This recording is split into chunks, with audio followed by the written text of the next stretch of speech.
A história que vamos conhecer hoje trata da imigração portuguesa através da história empreendedora de Alberto Saraiva e sua família. O Portugal dos anos 50 é um Portugal pobre, vive um regime autoritário. Em 1953, Sr. Antônio, pai de Alberto, imigrou sozinho para o Brasil, tendo que deixar sua esposa grávida para trás. Nasci numa aldeia chamada Velosa, lá em Portugal. Quando eu tinha 4 meses, minha mãe conseguiu embarcar e fez a viagem comigo no colo. Mas imagine que alguém que vai para fora do seu país, ele não tem outra oportunidade a não ser dar certo. Após a morte do pai, aos 20 anos, Alberto herda uma padaria e, para sobreviver, cria um método de negócios que permeia toda a sua vida de empreendedor. Eu queria conquistar alguma coisa. Sempre tudo ia bem, mas não era o que eu procurava. Eles deixaram para trás a terra natal e desembarcaram aqui com muito mais do que seus pertences.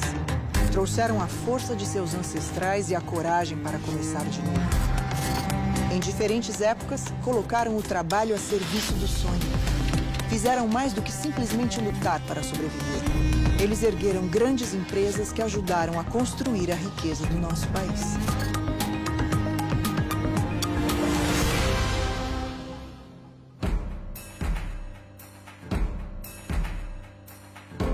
Eu sou Alberto Saraiva, nascido numa aldeia humilde em Velosa, Portugal, e aprendi algumas coisas com meu pai que marcaram a minha vida. Ter persistência, ter determinação e, principalmente, jamais desistir dos nossos sonhos.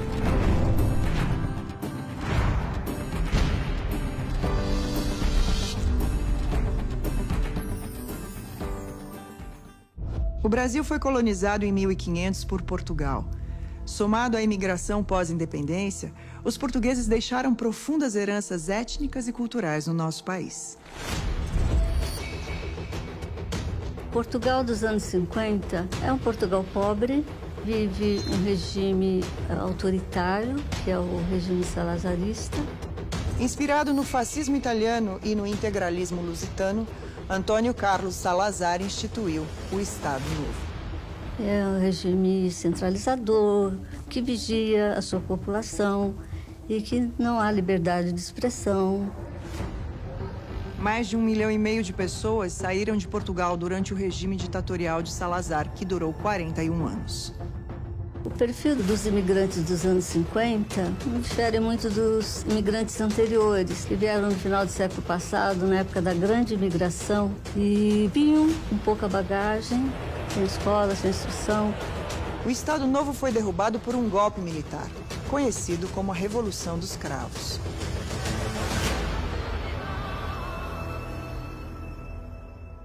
Nasci numa aldeia chamada Velosa, município da Guarda, lá em Portugal. A vida na aldeia não era uma vida fácil. Os camponeses de 1950 viviam isolados. Era uma aldeiazinha com poucas pessoas, eram casas de pedra, pedras grandes. Lá a vida é mais difícil, né? Uma cidade que não tinha progresso, né? Não tinha avanço.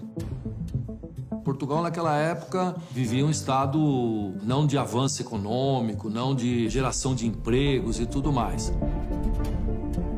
As condições de vida na aldeia eram precárias. Sr. Antônio decide então ir embora com sua família em busca de uma vida melhor, longe do regime ditatorial de Salazar. Meu pai recebeu o convite, então, né, e para vir para um outro país, mas não tinha nenhuma promessa de emprego, não tinha nenhuma oportunidade, não tinha nada. A gente sabia que o Brasil era coisa positiva, a gente veio tentar a vida.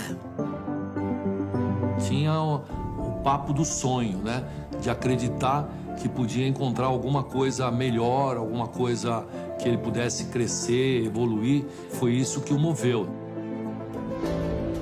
E meu pai, então, chegou lá no Porto. A minha mãe era uma pessoa magra e tudo mais, e ela estava grávida, e aí não permitiram que ela viesse. Em 30 de janeiro de 1953, Sr. Antônio Saraiva desembarca sozinho no Porto de Santos. Aí tive que voltar, meu marido veio, aí o neném nasceu, depois registrou, então é aí que eu vim. Quando eu tinha 4 meses, ela conseguiu embarcar e fez a viagem comigo no colo, né? Uma viagem que ela disse que não foi tão fácil assim. Chegar no Brasil na década de 1950, como imigrante, ele era bem recebido. Porque o imigrante olhava o Brasil como um local de grandes possibilidades de empreendedorismo, de desenvolvimento econômico. Como é que tá? Tudo bem? Foram para o Brasil sem nada, sem uma situação definida, uma aventura, uma vontade de vencer na vida, sair de um lugarzinho tão pequeno desse para uma cidade daquele tamanho. Ele encontra uma classe trabalhadora que começa a se organizar. Você vai ter lá nos anos 50, você vai ter a legislação trabalhista, mas você já começa a ter esse mercado de trabalho um pouco mais organizado.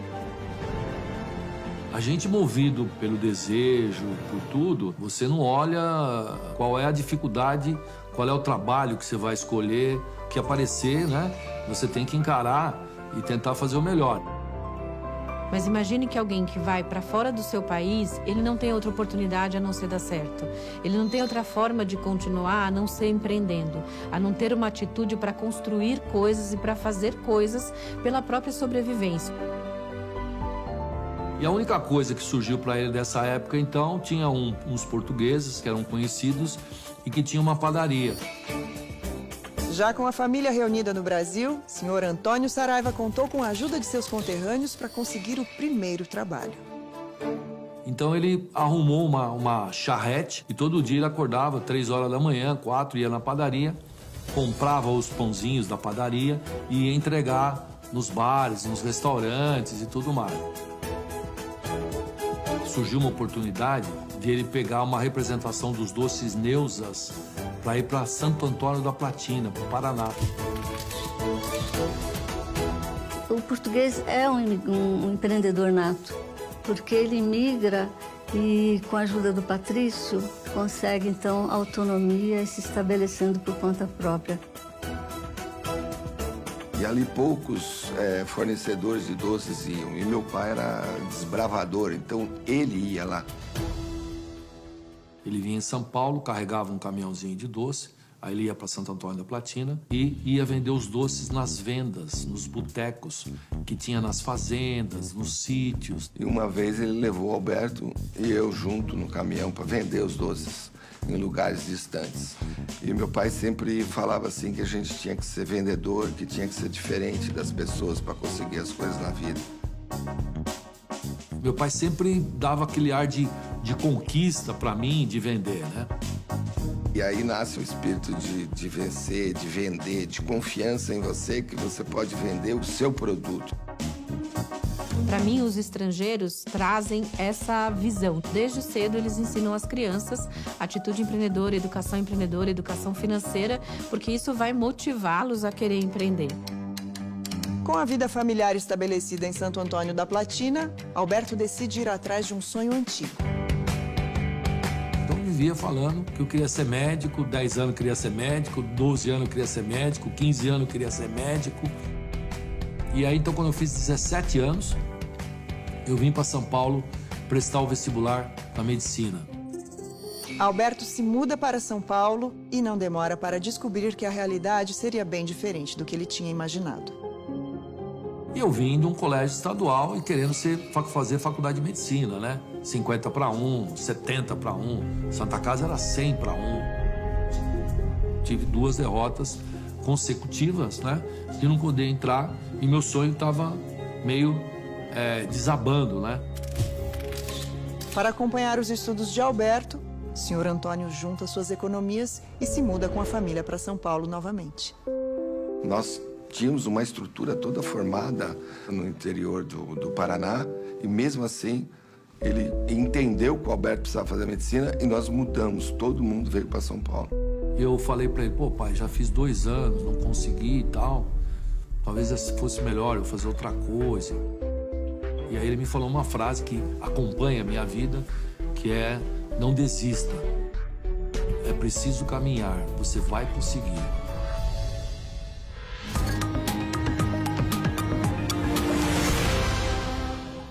O que Nubank, Multilaser, Balduco, Sakura, Habib's e GOK têm em comum? São empresas nacionais criadas por imigrantes e que ajudaram a construir a economia do Brasil.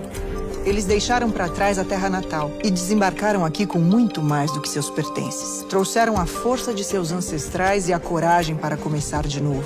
Não perca a nova produção nacional do History, Brasil de Imigrantes, episódio inédito, toda segunda às 8h40 da noite, só no History.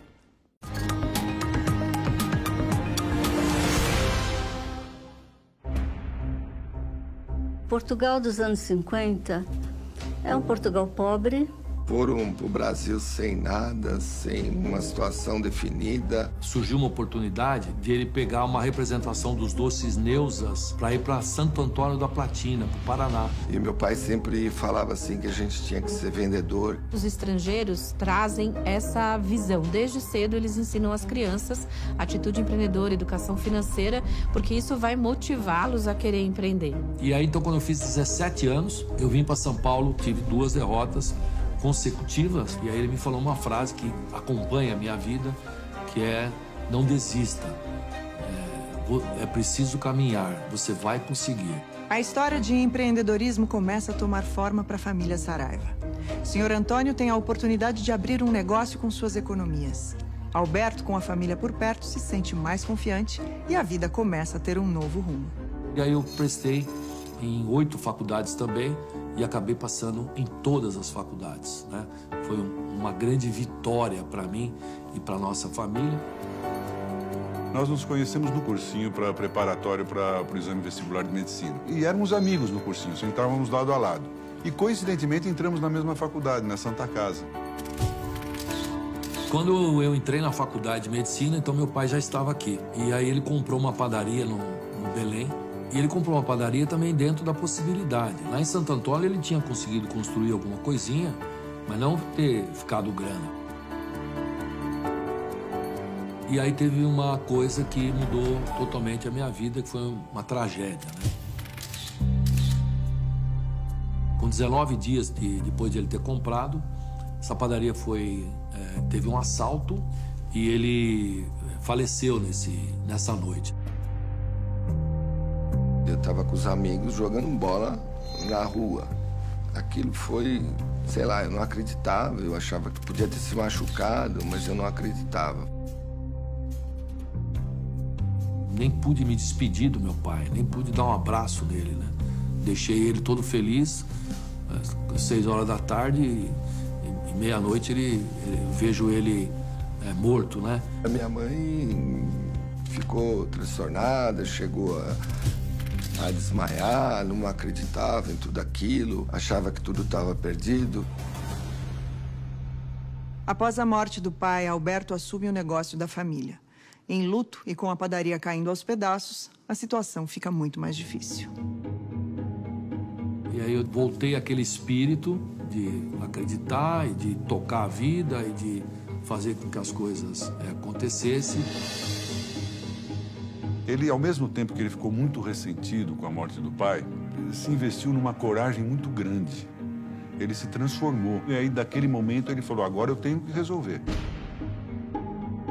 Teve uma época que ele parou a faculdade de medicina para poder trabalhar, para a gente poder ter o sustento para seguir na vida. Então, a vida teve muitas dificuldades. Era a pior padaria que existia no mundo, porque era uma padaria velha, equipamentos tudo da Arca de Noé, né? Antigos.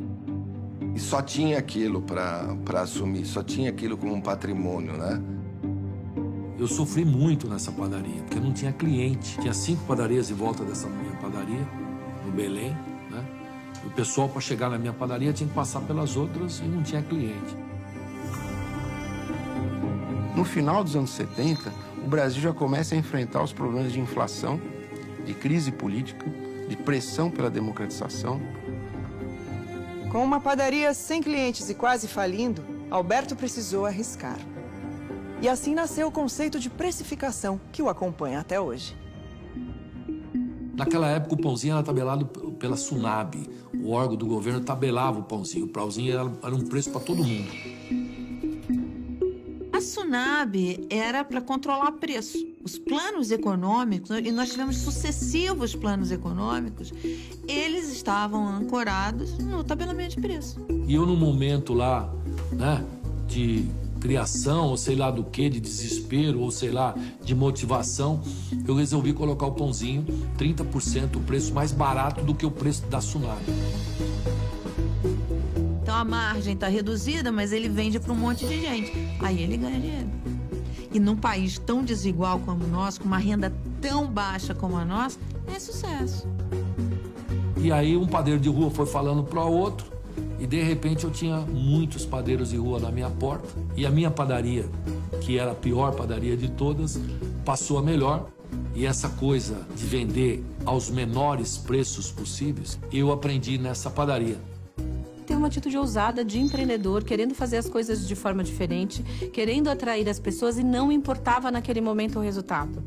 E aí, depois de 1 ano e meio, eu vendi a padaria, eu voltei para minha faculdade de medicina, eu estava tocando meus negócios do lado, eu montava e vendia negócios. Eu sempre procurava um produto que eu achasse que todo mundo gostasse e aplicava a filosofia naquele produto. Vender produtos de qualidade aos menores preços possíveis. Tudo que eu montava com essa filosofia vivia lotado. Por isso que eu tive Casa do Pastel, Casa da Fogaça, Casa da Pizza Rodízio. Alberto realiza seu sonho, se torna doutor.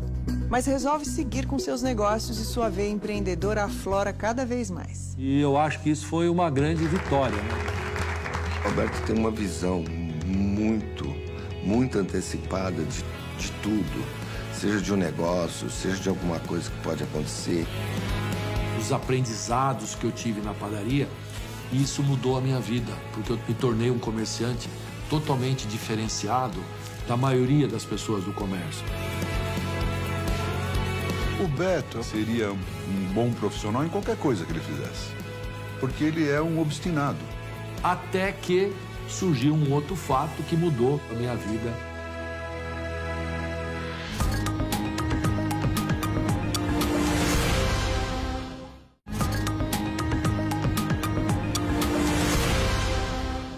Nós tínhamos uma estrutura toda formada no interior do Paraná. Com 19 dias depois de ele ter comprado, essa padaria teve um assalto e ele faleceu nesse... Eu resolvi colocar o pãozinho 30% o preço mais barato do que o preço da SUNAB. Ter uma atitude ousada de empreendedor, querendo fazer as coisas de forma diferente, querendo atrair as pessoas e não importava naquele momento o resultado. Tudo que eu montava com essa filosofia vivia lotado. Até que surgiu um outro fato que mudou a minha vida. Em um dos seus negócios, Alberto conhece Paulo Abud, um senhor árabe que lhe ensina uma receita que lhe faz enxergar um novo horizonte. A minha vida toda sempre foi assim, procurando algo que pudesse transformar a minha vida para melhor. E eu queria conquistar alguma coisa, por isso que eu pus Casa do Pastel, da Fogaça, sempre tudo ia bem, mas não era o que eu procurava, né? E quando ele me falou da esfirra, eu falei, meu Deus, aí pode ter alguma coisa. Meu pai tem uma visão de futuro. Então, ele olha uma coisa agora, não olhando pelo que ela é agora, mas ele olha pelo que ela pode ser, pelo que ela pode se transformar em. E aí eu falando com um amigo meu, Nelson Libos, falei, pô, Nelson, eu tô querendo montar esse negócio aqui, que é um negócio meio árabe, você é árabe, puta, mas eu não sei que nome colocar. Ele falou, como é que eu te chamo? Ele falou, você me chama de Habib. Eu falei, então, coloca Habibs. Aí eu falei, meu Deus do céu, aqui eu descobri o melhor negócio da minha vida. Tem marca, tem logo, tem produto, tem preço, dá para praticar preços acessíveis e os clientes adoram esses produtos. E aí nasceu a primeira loja do Habib's. Quando nós inauguramos com uma plaquinha na porta, melhor esfirra de São Paulo 019, escrito numa faixa de pano. E aí eu tive uma surpresa, que eu tive 42 dias consecutivos de fila na porta.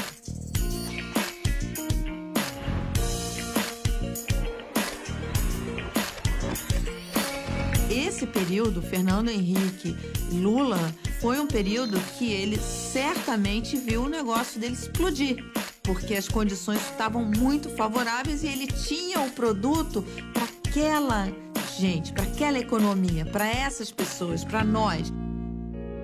Foi uma consequência de tudo que nós fizemos, né? Do trabalho, da visão futura do Alberto, de enxergar o que poderia acontecer, de enxergar oportunidades no mercado, né? Porque esfirra já existia, mas não a nossa esfirra, não os nossos produtos do nosso jeito. Sempre procurei o melhor, ter muita fé. Quando a gente tem fé, não tem coisa que atropele, a gente vai em frente. Eu diria que eu tenho uma parte muito forte, 50% emocional, envolvida com sentimento, com paixão, com sonho, com realização, com família, com Deus, e tem uma parte racional que consegue decifrar os caminhos para ser um grande empreendedor.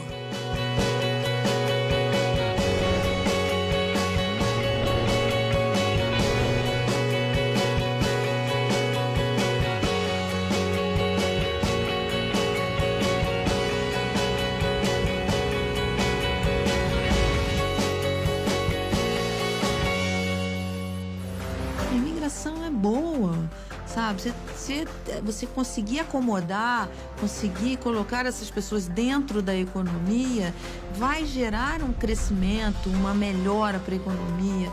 Tudo que você consegue misturar, eu acho que se torna mais rico. Na minha casa eu tenho uma influência de Portugal, casa do meu pai, sou casado com um filho de libaneses. Sim, isso torna um ambiente mais rico, isso torna um ambiente de trocas. Essa coisa do não desistir, né? Por mais que seja difícil, ou qualquer tarefa, alguma coisa, eu acho que de português tem muito isso, né? Raça mesmo, né? Os imigrantes portugueses vieram e contribuíram para a riqueza do nosso país. Fugiram de guerras, enfrentaram a fome nos campos, passaram por necessidades.